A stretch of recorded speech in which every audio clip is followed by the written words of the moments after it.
Kabar bahagia datang dari artis peran, Clara Bernadette, 27.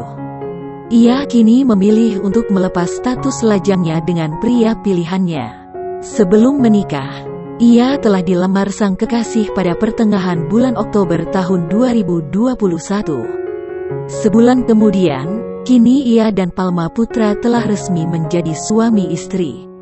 Pernikahan itu digelar di Hotel Amanjiwo, Magelang, Jawa Tengah pada Sabtu lalu tanggal 6 November tahun 2021. Di Instagram beredar prosesi pemberkatan pernikahan Clara dan Palma. Nampak acara pernikahan tersebut hanya dihadiri keluarga dan kerabat dekat kedua mempelai. Acara pemberkatan digelar pada pagi hari, sedangkan resepsi digelar pada sore dan berlanjut malam hari.